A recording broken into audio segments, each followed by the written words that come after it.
Bismillahirrahmanirrahim. Assalamualaikum warahmatullahi wabarakatuh. Alhamdulillah. Wassalatu wassalamu ala rasulillah. La hawla wa la quwata illa billah. Amma ba'da. Alhamdulillahirabbil alamin. Anak-anakku sekalian yang Bapak cintai dan Bapak banggakan, kita ketemu lagi di pelajaran Aswaja KNU-an kelas 9. Semoga Allah senantiasa melimpahkan kepada kita semua ya, kesehatan, keberkahan, perlindungan, dijauhkan dari wabah penyakit yang sekarang lagi menjangkit ya. Dan mudah-mudahan Allah memberi kemudahan kita dalam belajar ya, dalam mengaji, dalam menghafal, sehingga kita mendapatkan keberkahan dan kemanfaatan dari ilmu yang kita pelajari. Amin ya rabbal alamin.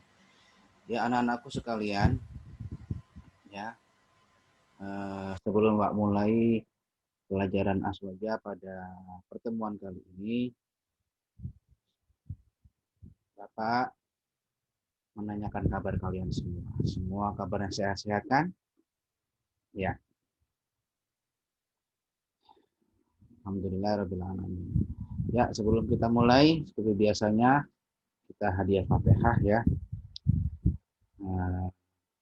Ada muassis Ahlus Sunnah wal Jamaah Syekh Bu Mansur Al-Maturidi, Syekh Bu Hasan Al-Asy'ari,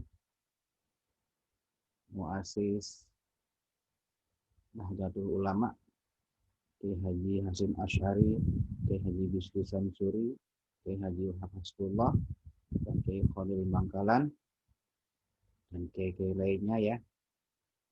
Tak lupa Kiai Al-Quran kita, guru Quran kita, Kiai Arwani Kudus, Mbah Kiai Munawir Kerapia, Mbah Mufid Pandan Aran, Mbah Yai Yusuf Asyar, dan guru-guru Quran kita semua ya, yang dulu di kampung.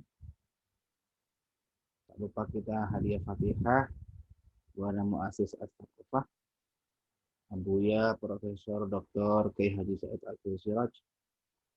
Mudah-mudahan Allah selalu melimpahkan keberkahan, kesehatan, panjang umur ya, sehingga dengan keberkahan hadiah Fatihah kita ini yang akan kita bacakan melimpah kepada kita, memudahkan kita dalam belajar, menghafal, mengaji, mentolaah, mendapatkan ilmu yang bermanfaat dan bisa mengaplikasikannya dalam kehidupan sehari-hari. Amin amin ya rabbal alamin. Ala hadihin niyah wa ala kulli niyatin shalihah. Ridallahu bi syafaatil Qur'an, syafaati Rasulillah sallallahu alaihi wasallam. Wa liqadil hajatina min hawaiji dunya wal akhirah. Lahumul Fatihah. A'udzu billahi minasy syaithanir rajim. Bismillahirrahmanirrahim. Alhamdulillahi rabbil alamin. Arrahmanir rahim. Maliki yaumiddin. Iyyaka na'budu wa iyyaka nasta'in. Ihdinas siratal mustaqim. Siratal ladzina an'amta 'alaihim ghairil maghdubi 'alaihim waladdallin. Amin. Alhamdulillahirabbil alamin. Terima kasih anak-anakku. Ya, kita langsung buka pembelajaran kali ini bab 3 Aswaja KNU-an tentang yaitu ijtihad ya. Bentar Bapak share screen dulu.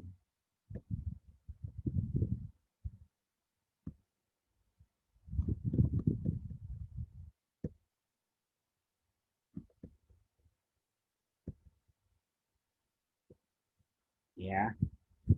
Tentang ijtihad. Ya. Syariah Aswaja An-Nahdliyah ya. Ya, pertemuan kali ini kita membahas tentang bab 3 yaitu syariah Aswaja An-Nahdliyah, hukum-hukum yang berkaitan dengan Aswaja An-Nahdliyah. Rujukannya yang kita pakai ya. Ya.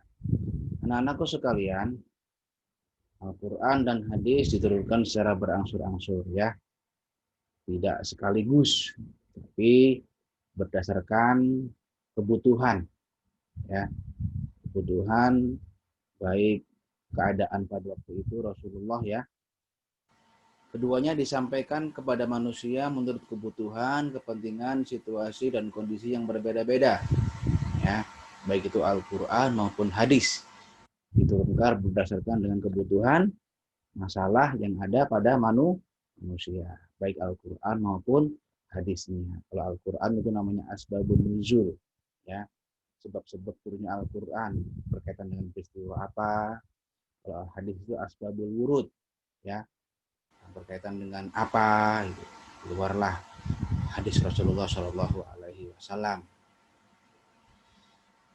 Ya, selanjutnya ketika Rasulullah masih hidup, umat manusia menerima ajaran langsung dari beliau atau dari sahabat yang ketika itu beliau menyampaikan kepada para sahabat, ya.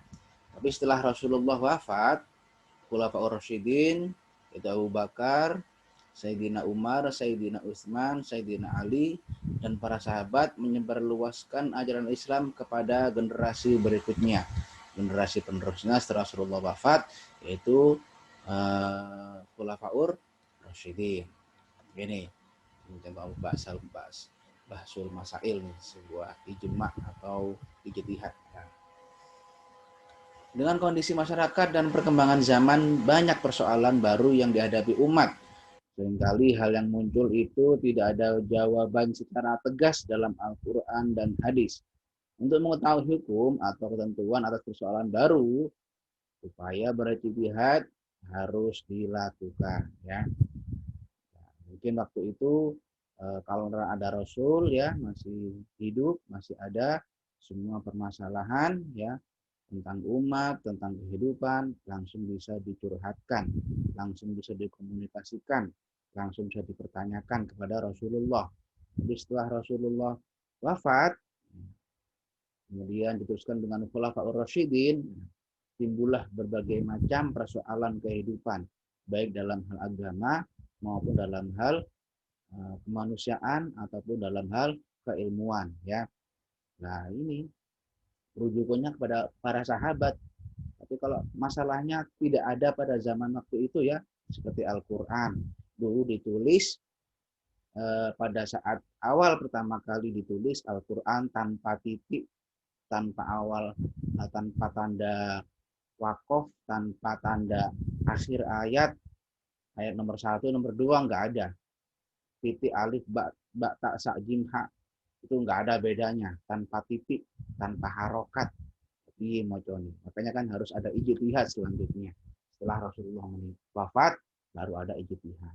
Begitupun dengan masalah-masalah yang lainnya, ya.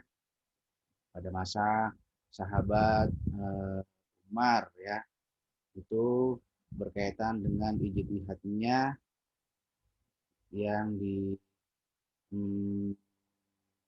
dipaparkan, yaitu tentang masalah pembagian harta warisan, ya.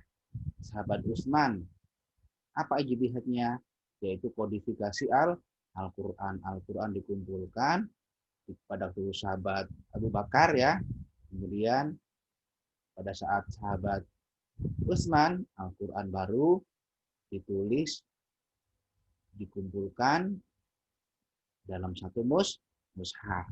Dulu kan awal-awal kan Al-Quran ditulis di pelepah kurma, di kulit binatang, ya kan, kulit kambing, di daun-daun, di batu-batu, ya kan. Nah, setelah itu pada masa Abu Bakar dikumpulkan, ya, dan pada masa Khalifah Utsman baru dikodifikasikan, ditulis, dijadikan sebuah mushaf, ya. Itu ijtihad para khulafaur rasyidin, ya. Ya, sebelum kita masuk kepada kenapa berijtihad, ya, kita membahas dulu apakah arti ijtihad itu, ya. Ijtihad berasal dari kata jahada yang berarti sebuah usaha yang sungguh-sungguh atau mencurahkan segala kemampuan, ya.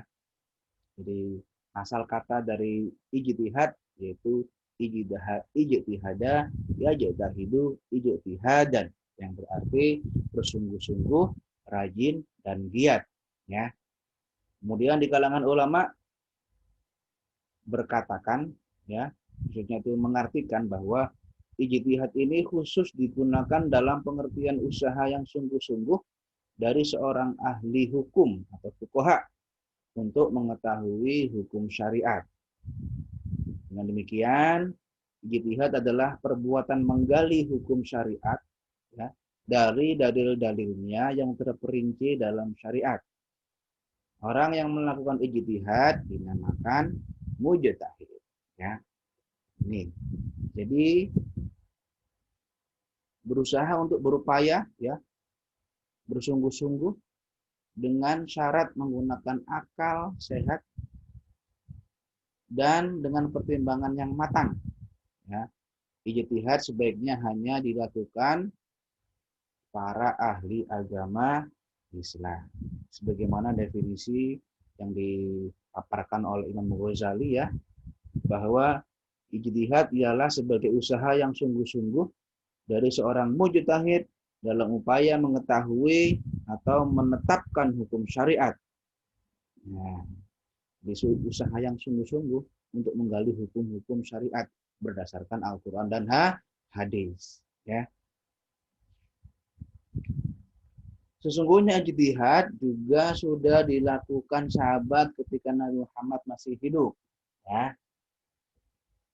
Ijtihad juga dilakukan ketika sahabat menghadapi persoalan baru, tapi tidak mungkin dapat dinyatakan langsung ditanyakan langsung kepada Rasulullah Shallallahu Alaihi Wasallam, karena Rasulullah sudah wafat, ya, sepeninggalan Rasulullah, ya, setelah Rasulullah wafat, ya.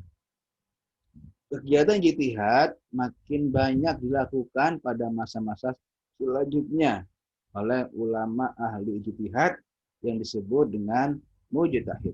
Tokoh-tokoh yang ijtihadnya kuat disebut dengan mujtahid mustakil. Mereka yang mampu menciptakan pola pemahaman manhaj atau metode, ya, metode tertentu terhadap sebuah pokok hukum Islam, Al-Quran dan hadis.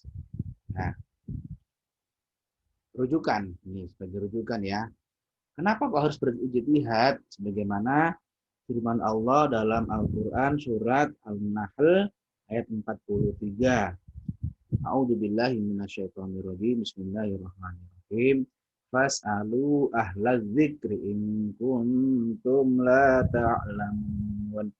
Maka bertanyalah kepada orang yang mempunyai pengetahuan jika kamu tidak mengetahui. Itu surat An-Nahl ayat 43. Atau surat Al-Anbiya ayat 7. A'udzubillahi minasyaitonirrajim.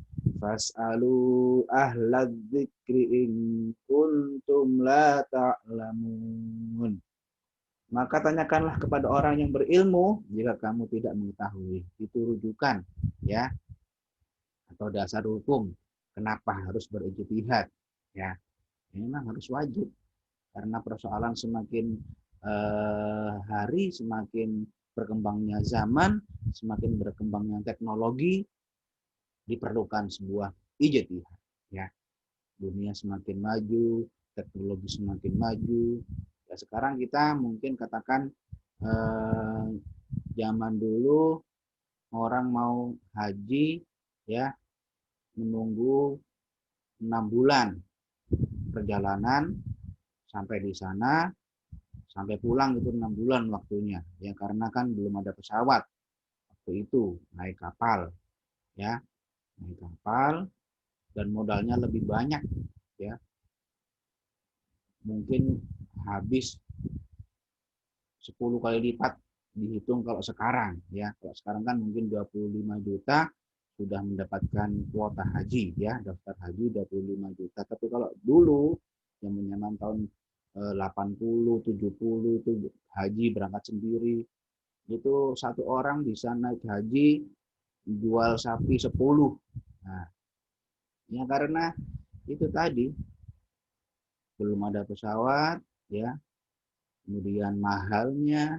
Kalau sekarang kan apa itu istilah tabungan haji ya, seperti ijtihad yang fatwanya dikeluarkan oleh Mbak Maimun Zubair ya, Mbak Mun, bahwa kalau kita daftar haji melalui bank ya, kemudian berangkatnya itu kalau sekarang daftar masih 25 tahun 30 tahun ya, duit 25 juta itu kalau buat usaha ya selama 20 tahun sampai 25 tahun, kalau emang berkembang dan hasilnya baik, pasti hasilnya melimpah ruah. Ini untuk dalam bidang usaha ya. Tapi kalau duit 25 juta dibuat usaha, akhirnya usahanya macet, rugi, gulung tikar, ya nggak dapat apa-apa. Maka dari itu Mbah Maimun memberi fatwa boleh orang yang daftar haji melalui bank dengan menyetorkan duit 25 juta sudah mendapatkan kuota haji, boleh, nggak apa-apa ya. Bukannya bank semuanya itu riba, enggak ya. Kalau mau berangkat haji sendiri, hitung saja ya. Sekarang umroh aja berapa itu? 20 juta, 25 juta. Itu cuma 1 minggu. Sedangkan haji 40 hari, 25 juta, mungkin nambah 10 juta, 35 juta sudah berangkat. Waktunya berapa? 40 hari. Bayangkan. Belum makannya di sana selama 40 hari, belum nginep di hotelnya selama 40 hari, belum pesawat terbangnya PP, ya kan? Nanti di sana dapat kembalian untuk apa bekal ya, istilahnya oleh duit balen. Nah, buat kebutuhan di sana mau beli-beli apa, disangoni istilahnya, ya kan? Jadi kita ambil mudahnya saja. Mbak Maimun aja membolehkan kok. Kita mau daftar haji melalui bank, boleh, apa nggak riba, ya. Pemerintah juga membantu. Jadi kalau kamu mau berangkat haji dewe, berangkat naik pesawat dewe, nyampe di sana nginep hotel dewe selama 40 hari, nggak cukup tuh duit 100-200 juta, nggak cukup, nggak bakal cukup, ya kan? Jadi pemerintah juga membantu, memeringankan bagi mereka yang mampu untuk melaksanakan ibadah haji. Ya, sedikit cerita itu tentang ijtihad ya. Kemudian rujukan yang kedua berdasarkan hadis muttafaq alaih ya, Bukhari dan Imam Muslim dan Imam Ahmad yang berbunyi, "Idza hakamal hakimu fajtahada fa asaba falahu ajrani wa idza hakama fajtahada tsumma akhta'a falahu ajrun." Apabila seorang hakim membuat keputusan, dia berijtihad dan benar, maka dia mendapatkan 2 pahala. Dan apabila dia berijtihad lalu keliru atau salah, maka dia mendapatkan 1 pahala. Ya, boleh berijtihad ya. Kalau benar seorang hakim, maka pahalanya 2 kali. Tapi kalau salah mendapatkan satu kali. Tapi tidak sembarangan loh ya. Orang mau berijtihad menjadi mujtahid itu tidak sembarangan ini. Bukan sembarangan orang ini ya. Orang kalau mau menjadi seorang mujtahid itu apa saja syaratnya?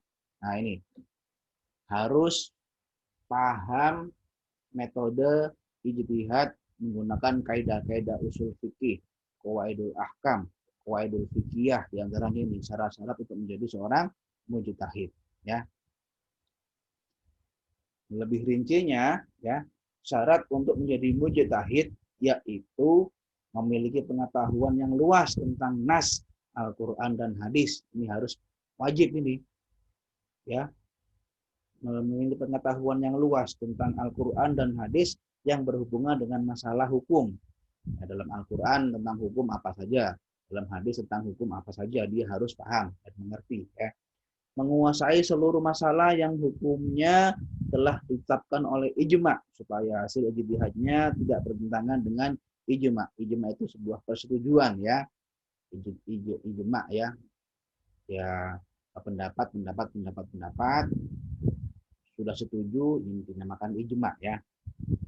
Biar tidak bertentangan dengan ijma. Yang ketiga, mengetahui seluk-beluk kias dan dapat menerapkannya. Qiyas itu analogi, menganalogikan ya. Al-Qur'an seperti yadullah aidihim ya. Allah memiliki aidihim, memiliki tangan itu kekuasaan itu dikiaskan ya. Menguasai ilmu logika agar dapat menyimpulkan hukum dengan benar dan sungguh dan sanggup dipertanggungjawabkan ya. Yang E menguasai bahasa Arab secara mendalam karena Al-Quran dan hadis tersusun dalam bahasa Arab. Jadi ahli bahasa Arab ya, karena Al-Quran dan hadis tertulis berdasarkan bahasa Arab. Kemudian pengetahuan mendalam tentang nas ya, yang berhubungan dengan Al-Quran dan hadis, baik yang sudah dinansuh atau dimansuh ya. Yang selanjutnya mengetahui latar belakang sejarah turunnya asbabun nuzul ya, latar belakang munculnya asbabul wurud ya, latar belakang turunnya Al-Qur'an dan latar belakang turunnya hadis agar dapat menggali hukum yang tepat. Kemudian mengetahui sejarah para perawi hadis agar dapat membedakan hadis yang sahih dan hadis yang dhaif. Kemudian yang selanjutnya mengetahui kaidah-kaidah istinbat atau pengambilan hukum fikih, usul fikih, sehingga mampu mengelola dan menganalisis dalil-dalil hukum untuk menghasilkan hukum yang baru. Nah, syarat-syaratnya ini sangat berat juga ini. Ya, selain ahli kaidah usul fikih, qawaidul hakam, qawaidul fikih ya, ahli bahasa Arab, ahli nahwu sorof, ahli balago, ahli mantek, apalagi ini, ahli ilmu falak, kemudian ahli apa tadi, hukum-hukum ya yang berkaitan dengan Al-Quran dan hadis. Kemudian mengetahui asbabun nuzul, sebab-sebab turunnya Al-Quran, mengetahui asbabul wurud, sebab-sebab turunnya hadis. Syarat-syaratnya menjadi mujuk tahid itu gak gampang ya. Nahwu sorof, balago, kaidah-kaidah yang lainnya, paham tentang ijma ya, qiyas, ihtisan, istishab, banyaknya. Jadi tidak sembarang orang untuk bisa menjadi sebagai mujuk tahid. Pemahaman ajaran Islam melalui ijtihad para mujtahid disebut mazhab. Ya, ini mazhab berarti jalan pikiran dan jalan pemahaman atau pola pemahaman.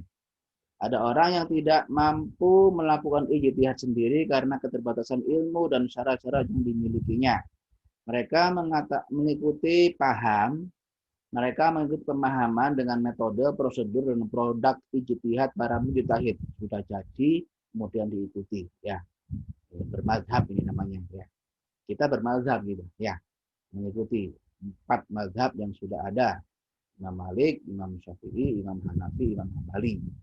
Maka orang tersebut disebut sebagai mazhab atau menggunakan mazhab. Ini mazhab Syafi'i, mazhab Hanafi, mazhab Hambali, mazhab Maliki.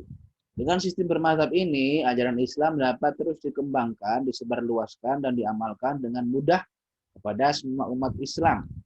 Melalui sistem bermazhab ini, pewarisan dan pengamalan atau pelaksanaan ajaran Islam terpelihara dan terjamin kemurniannya. Itu karena ajaran yang terkandung dalam Al-Quran dan hadis. Dapat dipahami, ditafsirkan, diamalkan dengan metode ijtihad yang dapat dipertanggungjawabkan kebenarannya.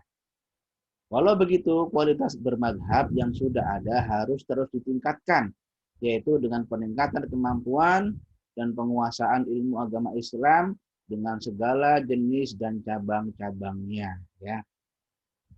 Bermazhab pun itu juga ada 4. Ya. Mazhab mustakil yang sudah ada ini. Ya. Siapa saja tadi Imam Haliki, Imam Hanafi, Imam Hambali, Imam Syafi'i itu dinamakan mujtahid mustakil. Ya. mujtahid misakil.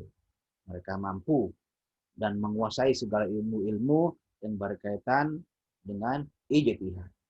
Kedua ada mujtahid fil madhabi, atau disebut dengan orang yang mampu mengistimbatkan hukum, membentuk mazhab sendiri. Jadi tidak semua keempat-empatnya dia kuasai, tapi hanya satu. Imam Syafi'i, ya kita pakai mazhabnya Imam Syafi'i, tapi dia ahli dalam mazhab Imam Syafi'i.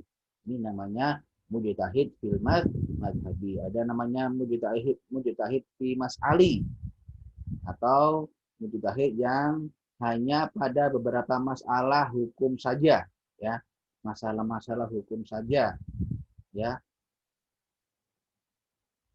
tidak semuanya, ya. Jadi tidak satu mazhab yang dia kuasai, tapi dia paham pada satu masalah saja, ya. Kemudian ada mujtahid muqayyad, yaitu mengikat diri, muqayyad, mujtahid muqayyad, atau dinamakan mujtahid murajjih, ya, yaitu dia mengikatkan dirinya sendiri dengan pendapat ulama salaf dan mengikuti hasil ijtihad mereka. Tapi mereka mengetahui dasar dan memahami dalalahnya, dasar hukumnya, ya. Nah, ini disebut dengan takhrij, ya. Kita ini mungkin, ya, mujtahid murajjih, ya. Mujtahid murajjih atau muqayyad, ikut pendapatnya Imam Syafi'i. Tapi kita tahu dalil-dalilnya, ya, tentang apa itu syarat syarat rukun dalam sholat, atau hal-hal yang membatalkan wudhu, apa saja rukun wudhu, syarat sah sholat, rukun sholat, itu kan ikut mazhab Imam Syafi'i, ya. Ya, kenapa harus bermazhab? Kenapa harus 4 mazhab? Ada 4 mazhab fikih yang paling berpengaruh dan bisa diterima oleh ahlu sunnah wal jamaah. Di antaranya yang pertama, Imam Abu Hanifah, Nu'man bin Sabit. Imam Abu Hanifah, Nu'man bin Sabit bisa disebut dengan Imam Hanifah. Beliau lahir 80 Hijriah, tahun 80 Hijriah, dan wafat pada tahun 150 Hijriah di Baghdad. Di 80 tahun setelah Rasulullah meninggal, ya, wafat, ya. 6. Kira-kira 70, ya. 70. 20 tahun. Abu Hanifah berdarah Persia. Beliau diberi gelar Imamul A'zam, ya, imam yang agung. Bukan imam besar, tapi imam agung, ya. Nah, dan menjadi panutan di Irak. Beliau termasuk ahlu ra'yi, ahli pemikir, dan menjadi tokoh sentralnya. Di antara manhaj istinbatnya yang terkenal adalah al-ihtisan. Fikih Abu Hanifah yang menjadi rujukan utama mazhab Hanafi ditulis oleh 2 orang murid utamanya, yaitu Imam Abu Yusuf Ibrahim dan Imam Muhammad bin Hasan Asy-Syaibani. Ini apa itu namanya, manhaj istinbat, metode pengambilan hukum. Apa yang karyanya dari Imam Abu Hanifah? Al-Ihtisan. Kemudian yang kedua, Imam Malik bin Anas, bisa disebut dengan Imam Malik. Beliau lahir tahun 93 Hijriah dan wafat 179 Hijriah di Madinah. Imam Malik juga seorang ahli hadis yang sangat terkenal. Kitab monumentalnya yaitu Al-Muwatta dinilai sebagai kitab hadis paling sahih sebelum adanya Sahih Bukhari dan Sahih Muslim, 2 kumpulan hadis sahih yang menjadi rujukan ulama aswaja. Imam Malik juga mempunyai konsep manhaj istinbat yang berpengaruh sampai sekarang. Kitabnya berjudul Maslahah Mursalah dan Al-Amal al-Madinah, al-amal alul Madinah ya. Jadi ini yang penting ini ya. Bahkan keempat imam mazhab ini hidupnya lebih dahulu daripada para imam-imam ahli hadis seperti Imam Bukhari, Imam Sahih Muslim, kemudian Imam Daruqutni, Imam Abu Dawud, nah terus Imam Ahmad. Ini lebih duluan hidupnya, ya kan? Ini, nah, ya kan?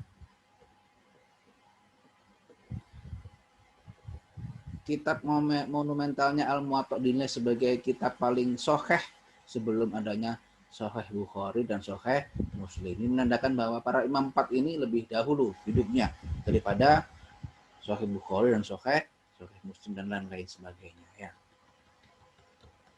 Kemudian yang ketiga Imam Muhammad bin Idris Asy-Syafi'i disebut dengan Imam Syafi'i. Beliau lahir 150 Hijriah di Gaza dan wafat 204 Hijriah di Mesir.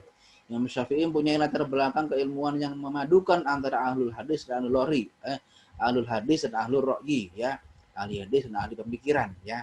Hal itu dikarenakan ia cukup lama menjadi murid Imam Malik. Jadi murid Imam Malik di Madinah dan juga belajar pada Imam Muhammad bin Hasan di Baghdad, muridnya Imam Hanafi ya. Ini Imam Muhammad. Ia merupakan murid senior dari Imam Abu Hanifah. Jadi Imam Syafi'i ini juga belajar pada Imam Malik dan termasuk juga murid senior dari Imam Abu Hanifah. Maksudnya ini Imam Abu Hasan ya. Imam Abu Hasan ini termasuk murid senior dari Imam Abu Hanifah. Metodologi istinbatnya ditulis dengan judul Ar-Risalah. Menurut buku, merupakan buku pertama dalam bidang usul fiqh. Pendapat-pendapat dan fatwa-fatwa Imam Syafi'i ada dua macam, yaitu qaulul qadim, pendapat awal, pendapat lama, ya, pendapat lama yang disampaikan setelah berada di Mesir.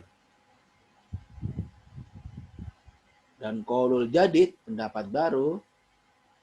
Jadi ada qaulul qadim dan qaul jadid dan qaul qadim ya. Kalau di Baghdad dinamakan qaul qadim, kalau di Mesir dinamakan qaul jadid. Kedua kitab tersebut telah dihimpun Imam Syafi'i dalam kitab ya. Imam Syafi'i ini termasuk muridnya Imam Maliki dan pernah belajar juga pada Muhammad bin Hasan di Baghdad yang termasuk murid senior dari Imam Hanafi. Ya, Imam Hanafi. Jadi masih berteman mereka itu. Yang keempat Imam Ahmad bin Hambal. Bisa disebut Imam Hambali. Beliau lahir 164 Hijriah di Baghdad. Dia terkenal dengan tokoh Ahlul Hadis. Ia merupakan salah seorang murid Imam Syafi'i selama di Baghdad. Ia sangat menghormati Imam Syafi'i dan selalu mendoakannya. Ia menulis kitab hadis terkait hukum Islam yang berjudul Musnad Ahmad. Ya. Jadi antara ke 1, 2, 3, 4 ini semuanya walaupun belum pernah ketemu, katakan Imam Syafi'i dengan Imam Hanafi, tapi kan belajar sama muridnya. Tapi di antaranya perbedaan-perbedaan yang ada tidak memecahkan ya maksudnya itu perbedaan pendapat khilafiyah antara pendapat imam satu dengan imam yang lain, tidak memecahkan persatuan mereka. Mereka tetap solid, saling menghargai, saling toleransi, saling mengerti. Ya kalau pendapatnya mereka ya silahkan, pendapat saya kayak gini. Ya, itu mereka kayak gitu. Bahkan saling belajar, ya. Imam Syafi'i pun belajar sama Imam Maliki walaupun manhaj istinbatnya dalam pengambilan hukum fikihnya berbeda. Yang enggak semua beda ya, ada yang sama, ada yang beda ya. Tapi mereka belajar, Imam Syafi'i belajar sama Imam Maliki, ya. Padahal kan tahu sendiri, mazhabnya beda, ya kan? Mazhab Imam Syafi'i kayak gimana, Imam Maliki kayak gimana, Imam Hanafi kayak gimana, Imam Hambali kayak gimana. Tapi mereka solid satu, saling menghargai, ya. tidak bermusuhan, tidak terpecah belah karena pendapat saja. Wong pendapat saja kok pecah belah, ora usah. Ya, kita hargai, kita hormati. Ya, kayak gitu ya. Alasan Ahlussunnah wal Jamaah dia memilih 4 mazhab saja adalah sebagai berikut. Yang pertama, kualitas pribadi dan keilmuan mereka sudah sangat masyhur. Keempatnya merupakan imam mujtahid mustakil, ya. Mereka mampu dan memiliki syarat untuk menjadi seorang mujtahid. Tadi sudah saya sebutkan ya syarat-syarat yang di atas ya. Banyak sekali. Al-Hikam Usyara, Balagho, Mantek, Qawaidul Fikih, Qawaidul Ahkam, mengetahui tentang asbabul nuzul, asbabul wurud, mengetahui ijma, qiyas, ihtisan, ihtisab, terus nas mansuh, banyak yang berkaitan dengan ilmu Al-Quran, ya, ilmu kalam. Kemudian para imam mujtahid ini mempunyai murid yang secara konsisten mengajar dan mengembangkan mazhabnya yang didukung oleh buku induk yang masih terjamin keasliannya hingga saat ini. Para imam mazhab mempunyai mata rantai dan jaringan intelektual di antara mereka. Mata rantai dan jaringan intelektual Imam Abu Hanifah, Imam Malik, Imam Syafi'i, dan Imam Muhammad bin Hasan adalah sebagai berikut. Nih, lihat nih. Imam Abu Hanifah merupakan pernah bertemu dengan Imam Malik di Madinah sewaktu ia melakukan ibadah haji. Imam Hanifah pernah bertemu dengan Imam Malik. Imam Abu Hanifah merupakan tokoh aliran Ahlul Ra'yi, sedangkan Imam Malik merupakan tokoh Ahlul Hadis, ya. Kalau Imam Abu Hanifah Ahlul Ra'yi, ahli berpikir, pintar menganalogika, ya. Pintar, ya. Tapi kalau Imam Malik ini lebih condong pada Ahlul Hadis, ahli dalam hadis, ya. Sedangkan Imam Syafi'i yang cukup lama menjadi murid Imam Malik, ya, terkait mempelajari mazhab Hanafi dari Imam Muhammad bin Hasan yang termasuk murid senior Imam Hanifah, ya, Imam Abu Hanifah. Ternyata Imam Muhammad bin Hasan sudah berkenalan akrab dengan Imam Syafi'i sewaktu sama-sama belajar pada Imam Malik di Madinah. Jadi Imam Muhammad bin Hasan ini juga pernah belajar sama Imam Malik. Sudah mengguru sama Imam Abu Hanifah, ya. Imam Hasan ini, Muhammad bin Hasan, ya kan, murid seniornya Imam Malik, tapi masih belajar sama murid seniornya Imam Hanafi, tapi masih belajar sama Imam Malik. Sedangkan Imam Malik pernah bertemu dengan Imam Hanafi saat melaksanakan ibadah haji, ya. Kalau diperhatikan keempat imam mazhab tersebut memiliki sikap tawaduk dan saling menghormati. Sikap tawaduk dan saling menghormati. Kebesaran dan popularitas masing-masing tidak mempengaruhi sikap dan perilaku akhlakul karimahnya.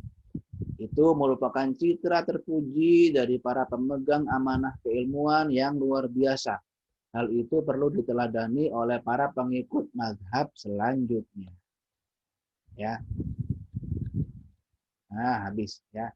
Jadi wong para mujtahid, ya, mujtahid mustakil tadi Imam Abu Hanifah, Imam Maliki, Imam Syafi'i, Imam Hambali, semua itu bersaudara, tidak bertentangan antara satu dengan lainnya.